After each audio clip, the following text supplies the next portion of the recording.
BSc part third spectroscopy. आज आपको पढ़ा रहे हैं आणविक या बैंड स्पेक्ट्रा की उत्पत्ति, ओरिजिन ऑफ मॉलिक्यूलर और बैंड स्पेक्ट्रा। क्वांटम सिद्धांत के अनुसार विद्युत चुंबकीय विकिरण के निश्चित ऊर्जा के क्वांटम के अवशोषण से अणु को आंतरिक ऊर्जा में वृद्धि होती है। अतः delta E is equal to होता है एच इंटू न्यू और it is equal to H C over lambda. अतः बैंड स्पेक्ट्रा का उद्गम अणुओं के द्वारा ऊर्जा अवशोषण अथवा ऊर्जा उत्सर्जन से होता है। एक अणु में निम्न प्रकार की ऊर्जाएं होती हैं। पहली है स्थानांतरण ऊर्जा, रोटेशनल एनर्जी, इसे ई आर से रिप्रेजेंट करते हैं। यह अणु के स्थानांतरण गति के कारण होती है। दूसरी है घूर्णन ऊर्जा, रोटेशनल एनर्जी, यह अणु के पूर्ण घूर्णन के कारण होती है, गुरुत्व केंद्र से घूर्णन के कारण।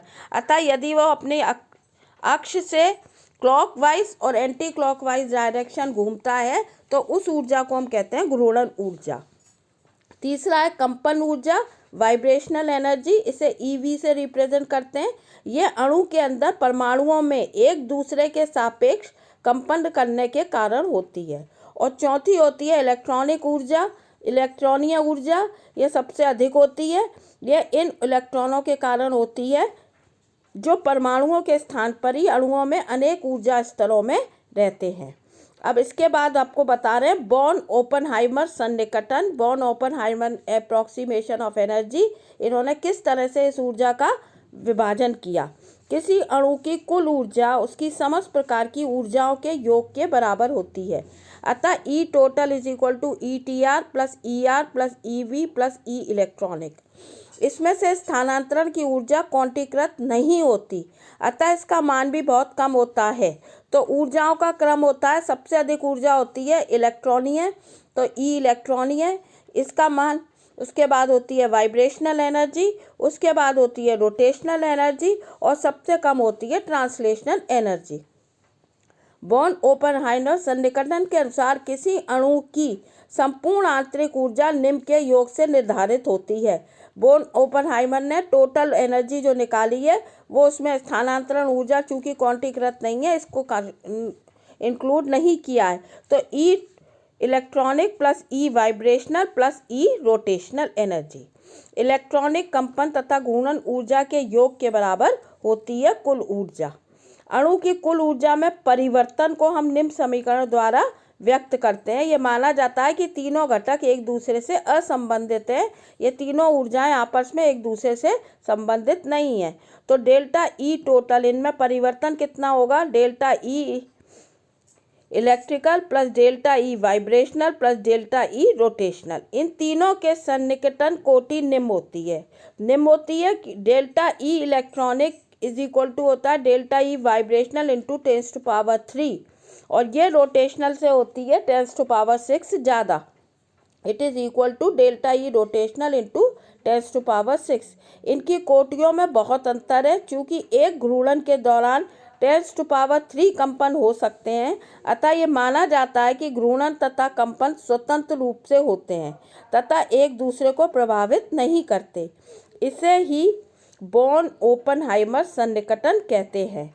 बॉर्न ओपनहाइमर ने यह बताया कि नाभिक गतिहीन होती है, अतः घूर्णन के समय बंध लंबाई में परिवर्तन नहीं होता, अतः घूर्णन तथा कंपन एक दूसरे को प्रभावित नहीं करते, जबकि वास्तव में घूर्णन के समय बंध लंबाई में परिवर्तन होता है तथा घूर्णन स्थिरांक b और बंध लंबाई r से प्रभावित होता है और b is directly inversely proportional to 1/r²। अतः r² जितना अधिक होगा b का मान उतना ही कम होता जाएगा।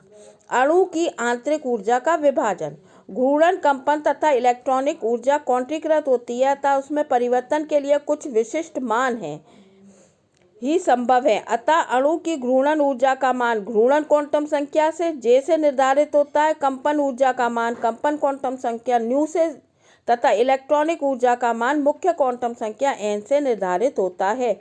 रोटेशनल एनर्जी होती है ER J+1 h²/8π²I। ई वाइब्रेशनल होती है V+½ h/2π (K/μ) और इलेक्ट्रॉनिक एनर्जी होती है -2π2me4z2n2h², जहाँ पर जे, न्यू और एन पूर्णांक संख्याएं जिन्हें हम क्वांटम संख्याएं कहते हैं।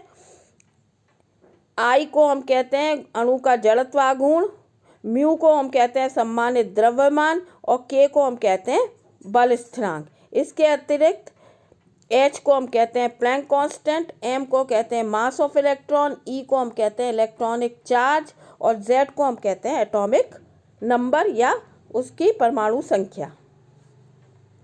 यह आपको चित्र बनाया गया है। इस चित्र में आपको बताया कि एक अणु की घूर्णन, कंपन तथा इलेक्ट्रॉनिक स्तरों में विभाजन किस प्रकार होता है।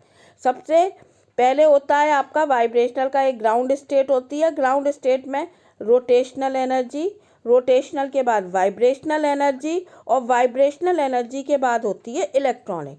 तो पहला चित्र है V0, V1, V2, V3, ये तो वाइब्रेशनल है और J1 ये 1 2 3 एक V0 से V1 एक वाइब्रेशनल एनर्जी स्टेट के बीच में 4 घूर्णन के होते हैं 1 2 3 4 J1 J2 J3 और J4। तो यदि इनका संक्रमण इस तरीके से होता है, घूर्णन से वाइब्रेशनल में होता है, तो इसे हम कहते हैं वाइब्रेशनल रोटेशनल ट्रांजिशन। यदि घूर्णन के बीच में होता है तो उसे हम कहते हैं प्योर रोटेशनल ट्रांजिशन। और यदि एक स्टेट से दूसरी N1 से N2 में होता है तो हम इसे कहते हैं इलेक्ट्रॉनिक संक्रमण, जिसके लिए बहुत अधिक ऊर्जा की आवश्यकता होती है। तो इस चित्र से आपको स्पष्ट है। अब नेक्स्ट टर्न पे आपको बताएंगे घूर्णन spectra, rigid rotator. Thank you.